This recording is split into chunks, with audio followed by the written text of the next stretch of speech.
talk about the injury to Jason Hall and how that might affect you guys going forward? Coach Strong is the guy that normally talks about if there's any injuries or those type of things. So, I only could talk about, we're going to try to do defensively, slow these guys down. So that's a Coach Strong question. Didn't happen when he was powerlifting a 240-pound running back, was it? It might happen when I was trying to lift him up. I don't know. I mean, right now, like I say, the biggest thing is that we just got to go out there and play hard and see what happens. Well, what will you do at safety? We just got the email saying he's out for the game. So we've had several people play. AC, Colbert, he started the first 3 games for us. And, Josh Turner, of course, he's been playing special teams for us. So we'll be okay. Because the key for us is still our defensive line, our linebackers. And that's going to be the most important thing. When they play well for us, it's hard to get to our secondary. And that's the key for us right now. Coach, how dangerous is this Iowa State offense? They got new offensive coordinator and Coach Mangino and Sam Richardson back there. Seem pretty tough. Sam Richardson is a guy I like a lot. I wish that he wasn't playing in this game. He makes me nervous because he can run around. I mean, he's given every team so far this season, some problems just containing him. When he get outside the perimeter and start throwing the football, he's a dangerous player. And you go back to last season when they played this year, he gave us some problems running around. He had some big throws.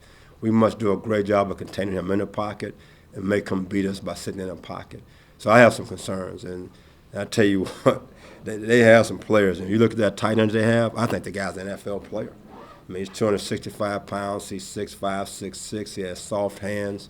He is a major, major matchup problem for us right now. So we got to find ways to get pressure on Richardson, keep him in the pocket, and just see what happens. Yeah, so you get the sense that for a team that's 2-4, the mood around here still seems very positive, and that guys still seem like they're on the right track. When you have a head coach like Coach Strong, who, he's in his own way an outstanding leader, and they look at him, he's not down. He comes to work. He works hard every day. He goes out to the football practice with a positive attitude. So it's easy for these young kids to follow him and see what he's doing. If he's a head coach and he has to sit in front of the media all the time, and listen to the criticism from different people all the time, if he can come to work and be positive, why not me? Why not me? And they see that, we don't have any issues, whatever. Coach, what do you guys got to do on the special teams? I know you also have a plant part in that, like to order improve there as a unit. That comes with depth. And we challenge our guys all the time. Who is the guy that's going to step up and be a player for us? And we have to have some guys step up this week. And I know it's been an issue, and we need to tackle better. And that comes with defensive players. And we challenge the defensive players every single week, dating back to when we first got here. If we're going to have a good football team, we need to be good on special teams. That means that a majority of you guys on defense are going to be on special teams. So, for example, if you kick the ball off, whether they return one for a touchdown, which OU did, or they return it and get it back to the 40-yard line, guys, we starting off in a bad situation. So you need to go out there, be a defensive player, get off a block, and make a tackle. And right now, we haven't done a great job of that, and we need to do a lot better job of that. Which particular area do you focus in on? I know Coach Strong does punt, so which area? I work with the kickoff team. I work with the punt team, the punt return team. Coach Vaughn is kind of over it, but we all have specific roles, and we all need to step up as coaches and get that job done. Because right now, the entire staff, we have not gotten that job done. Vance, can the defense, obviously the defense has progressed and gotten better from the beginning of the year to the middle of the year. Is there a lot more getting better than that it can do? I certainly hope so. We can't get better each and every day. It's only one way to go, and that's down. I think our future for the season is still ahead of us. I think that all those guys have the potential to get better. As they start to understand our defense, what we're trying to do and how we're trying to get it done, I think they can become better football players. And that's what the team is all about. We still have some guys that still need to understand what the defense is about and how just doing your job and not trying to go out and make a great play, just do your job, the defense will make strides and we continue to improve on defense. Vance, are you okay with the number of guys who are playing on the line and the linebacker Edmund Hicks getting most of the the snaps. Do you want to see more guys get in that rotation, or is that just where you are right now? You know what? It's you like to keep your starters out there playing. And this conference is so hard to do because the offenses, they go so fast to hurry up type of thing. You need to find ways to get them out of series of two to give them a little rest so they can be strong in the fourth quarter. And playing your twos also gives you the opportunity to develop those guys for the future.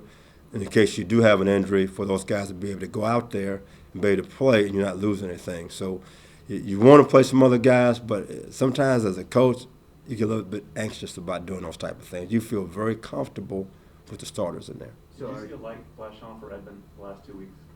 You know, the things we're doing defensively plays to his strengths. You know, we've blitzed him quite a bit. We've had certain defenses where he has to spy the quarterback. You know, he is a great open field tackler, outstanding athlete, and we try to put him in a position to do the things that he's strong at. Are you stopping him from hitting his teammates, or are you okay with that? I just saw that on Monday, and I had no idea what was going on. And one of the coaches showed it to me, and he was trying to celebrate. He just missed. I mean, I was like, my man threw a haymaker. I'm like, come on, Steve, what we doing?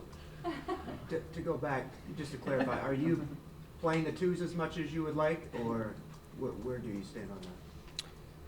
I'm not a big guy on playing the twos, I'll be honest with you. In today's game, you have to play your twos, and you have to develop those guys. And we sit back and we get in the game, or we come back on a Sunday and evaluate where we've been. We say we should have played the twos more to take some of the reps off the ones. And that's true. We need to find ways throughout the course of the game to put those guys in. You know, with the defensive line, sometimes we go every third or fourth series, regardless of what the ball is or the situation, get those guys in there. And we need to do that a little bit more with the linebackers. Those are things that we're talking about.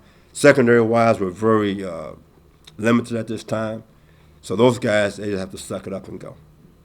Are you doing stress and teaching anything this week in practice to try to force some more turnovers?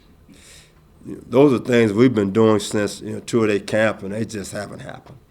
It gets to a situation that, I look back at last week watching the video after the game. We had guys that went out and tried to tackle a football, things we stressed on, and we got to continue to do those type of things. But we need to get takeaways. There's no doubt about that. We've had opportunities. Last week, Jason Hall had an opportunity to get an interception. He missed that. We need to make those plays. I mean, they come few and in between. And when they do come, we need to do the best we can to make those plays. So we're stressing that, trying to get that done. Vance, what's been your message lately to defensive recruits about the product on the field and where you think this is going? Same message I've had since day one. You have a head coach that believes in defense. Every place he's been, he's had great success in defense. You come here, we've made strides. We've gotten better and better each week. And if you want to play great defense, this is a place to come to, the University of Texas. I'm not talking about any other program. It's the University of Texas. Twofold. To play great defense, your offense is a part of that. In other words, you're going to have ball control. You got to keep your defense fresh. That's part of it. You want to win. We're not winning right now. We're 2-4. We are taking steps in the right direction. But long-term wise, and I keep going back to this, you look across this country, the teams that are ranked, teams that have won a national championship, teams that won a Super Bowl, they playing team football. Offense, defense, and special teams, and time of possession, a lot of times is going to them. You got to get off the field on third down. You got to have ball control on offense. And that's what you're seeing with Mississippi and Mississippi State right now, two teams that are ball control. You look at Alabama, who won 3 national championships, ball control. LSU, who won 2 national championships, ball control. Auburn, who won a national championship, ball control, keeping their defense fresh. And that's part of it. It's a team concept. And that's what Coach Strong believes in, is team football. Just a good 2-4 team, coach, or a great 2-4 team that's fixing to get hot, go on a roll, make a bowl, and get this thing back to where Coach Bedford and Coach Strong envision. I think that's called an oxymoron, isn't it?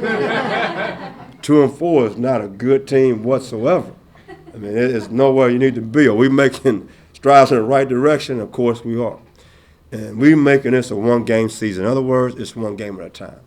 You can't live in the past, good or bad. You have to live in the precious present, and that's right now. Now focus is at one thing. It's trying to find a way to slow down Iowa State's offense, trying to find a way to get takeaways. Our offense is going to try to find ways to get in the end zone. Our special teams are going to try to find a way to not give up big plays.